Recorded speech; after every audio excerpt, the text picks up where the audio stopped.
The Strong Workforce Program has a number of organizing principles that are important to understand. The first of these is alignment. This is to ensure our community college CTE programs are a good fit with employer needs and other workforce development efforts. The most important one is that our programs align with the local labor market so that the occupational training offered meets local employer needs. We want program graduates to readily find work. The curriculum taught in these programs should align with the current state of knowledge and technology in a given occupation. There are workforce development efforts outside of the college, such as the local federally funded workforce investment boards, community-based organizations, and others who offer employment training. We want our community college programs to coordinate across the region with others, leveraging our resources and making sure we don't offer duplicate programs. All of these resources should be coordinated to maximize their impact. Regionalism is an important concept in the Strong Workforce Program. Currently, community college CTE programs work together in 7 regions.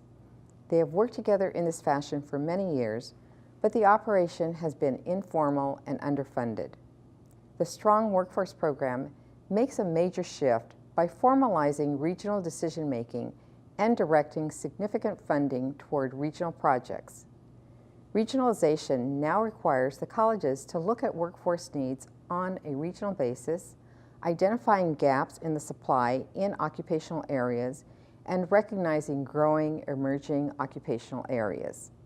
The colleges make extensive use of labor market information in determining where to place both their local and regional efforts.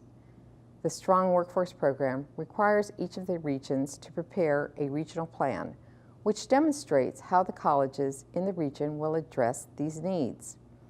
The plan includes how the regional funds will be used. A second effort at the regional level is the coordination of program development.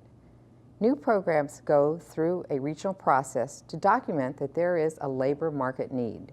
This process also identifies any unnecessary duplication, which could result in too many programs in a given occupation. This could result in no one program being able to draw enough students to sustain itself.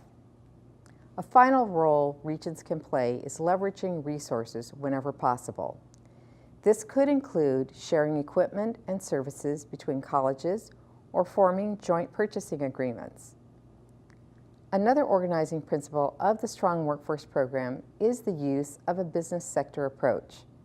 Needs are looked at in terms of specific workforce issues in a given industry, such as advanced manufacturing. 10 sectors have been identified on a statewide basis, but regions are asked to select which of those is most important to them. They also have the flexibility to add other local priorities. Identifying new and emerging areas such as drone technology or computer security is important to keeping an accurate picture of the current workforce. When a business sector is prioritized, the colleges and regions are expected to dedicate significant funding and energy to serving that sector or subsector. A final organizing principle is a focus on outcomes. These become the accountability measure for the Strong Workforce Program. There are 10 measures, but they can be grouped into completion, employment, and wages. It's important to note that the metrics are to align with those of the major federal employment training program, the Workforce Investment Opportunity Act. Keep these organizing principles in mind. Alignment, regionalization, the sector approach, and outcomes are the framework on which the Strong Workforce Program is built.